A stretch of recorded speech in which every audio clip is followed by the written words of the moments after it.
What is up, you guys? Welcome back to my YouTube channel. I am MLB Chatterbox. My name is Christian Corey. You see the title in the thumbnail. In today's video, some sad and very bad news to come out of Mets camp. So, without further ado, let's get into it.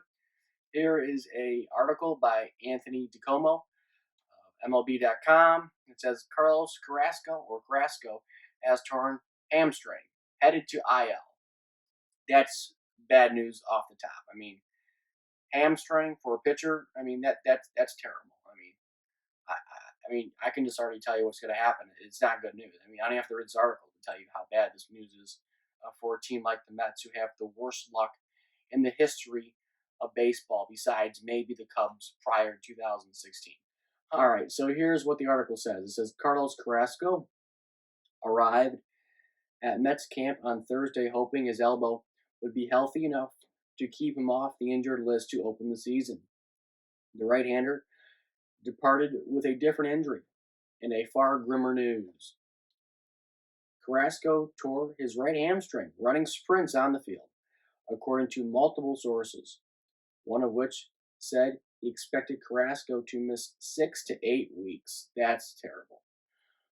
Running sprints, that's why pitchers are not athletes. At least some of them are not athletes, because really dumb stuff like this, running sprints, pulling a hamstring, that's why the DH should be employed in the National League for stuff like this, for not to happen, because, again, this did not happen, him running down first base or, taking batting practice or anything like that. It was just sprints. I mean, I don't know how hard he was running, but I don't know why he'd have to run at all since he's a pitcher. But, I mean, for example, if you're running down first base in the NL and you pull a hamstring and you're, Jacob deGrom or Carlos Carrasco or anybody to significance, or really anybody for that matter, doesn't matter how good or bad you are, that's just really unfortunate and unnecessary, and could be avoided easily by employing the DH in the National League. But that is a different story for a different day. So I will proceed. Here's what his teammate Marcus Stroman said. It's devastating, man. I see how hard Carrasco works, and obviously we need him in the rotation, I think, to be elite. I want him in the rotation badly. I know how special he is. I know how great he's been for his career, so I'm hoping that he proceeds through this and we can get him back fairly early. Carrasco, 33, spent most of early March battling right elbow soreness, which neither he nor the Mets considered serious enough to knock him off the opening day roster. As recently as Thursday morning, manager Luis Rojas said he expected Carrasco to be ready for his first rotation turn in April. But after Carrasco threw a live batting practice session at Clover Park in Port St. Lucie, Florida, he tore his hamstring during routine conditioning drills. An MRI later revealed the extent of the tear, which will keep Carrasco sidelined until late April or May. One source cautioned that, quote, these type of injuries can't be rushed, noting that Carrasco, must, proceed carefully to avoid setbacks. Carrasco reported late to his first Mets camp to undergo additional medical screening because of his health history, which includes a 2019 leukemia diagnosis and additional heart issues, which I did not know he had heart issues. I knew he had leukemia, did not know about the heart issues. I don't think. I can't recall it, at least at the moment. His status for opening day did not come into question until he began experiencing elbow soreness, which he considered routine in early March. The Mets believe he could overcome that until his hamstring strain complicated the situation.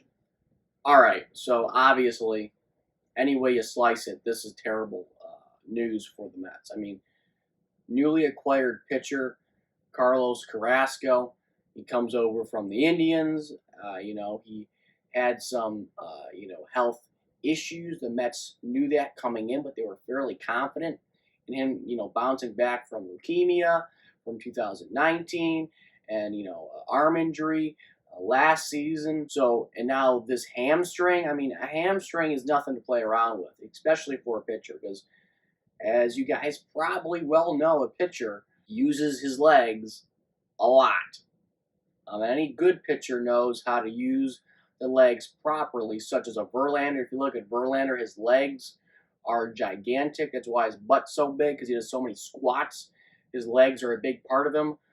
Carrasco, I'm sure uses the legs, just like any other pitcher in the major leagues, and relies on those legs heavily. And a hamstring is not something to mess around with, like the article noted. Uh, this is terrible for a pitcher. I hate to say it, but you almost want to have an arm injury versus a hamstring injury, because a hamstring injury, I mean, maybe not, but could he still throw, just like play catch? Maybe. You know, he can't throw 100%. That's out of the question, obviously, for the next, 6 to 8 weeks. So that's out of the question, him, going 110 miles an hour, when it comes to his effort level. But, could he throw, you know, just play catch, maybe a side bullpen sesh, maybe, warming up in the bullpen? Maybe he'll stay down in Port St. Lucie, where the Mets are in Florida, to get rehab. That's probably what will happen. You probably won't head north with the club to avoid the cold weather, to kind of, keep in the warm climates as migrate north to New York and other northern cities, such as Chicago, Pittsburgh, Philadelphia, cities like that. So I'm sure he'll stay down in Florida, but this is a terrible injury news for the Mets. I'm telling you, the Mets have the worst luck in the world. They have the best talent, but they can never seem to find a way to have everything just fall into place for them. It's just never happened. For as long as I can remember and been alive, and as long as the Mets have been relevant in my lifetime, it just feels like every year, with the exception of being 2015, everything and anything bad that could happen happens to the Mets. And again, I'm going to say this: spring training is the most dangerous time of the year. Christmas is the most wonderful time of the year. Spring training is the most dangerous time of the year. And I'm not kidding, because I swear half the injuries that occur in professional baseball occur in spring training. And it's not like, the top prospect gets hurt for the Mets. It's not like a backup, catcher gets hurt, is out for 6 to 8 weeks. It's always the big guy you acquire at the deadline, or the big bat, the big arm like Carrasco, the big bat like Miguel Cabrera. I can't tell you how many times Miguel Cabrera has gotten hurt in spring training. It's ridiculous. I can't even remember how many times. Ask any Tigers fan. Any big name any team acquires, or any guy who's like really good on the squad, will get hurt in spring training. It doesn't matter. I mean, it doesn't matter if you're the Mets, the Yankees, the Tigers, the Pirates, the Dodgers, the Rockies, the Reds. It doesn't matter. The big guys always get hurt in spring training. And like for a team like the Tigers, the big guy would be like Spencer Torkelson, who's their number one prospect. Like, he hasn't gotten hurt, but I'm just saying he'd be a guy that would get hurt on the Tiger squad during spring training, or a guy like Miguel Cabrera. The only guy that matters on the Tigers as of now is like Miguel Cabrera, and that's really about it. Because everybody else is mediocre and is not at the same skill level as Miguel Cabrera is, and his reputation. So it's just crazy how big guys get hurt in spring training. It's the most dangerous time of the year. Very bad news for the Mets. Hopefully, Carrasco is more on the 6 week mark, maybe 5 week mark, when it comes to getting back and pitching for the Mets in the rotation on a regular basis. So we hope Carrasco has a speedy recovery and joins the Metropolitans in New York ASAP. So hope you guys enjoyed this video. Like, comment, subscribe, and I'll catch you later.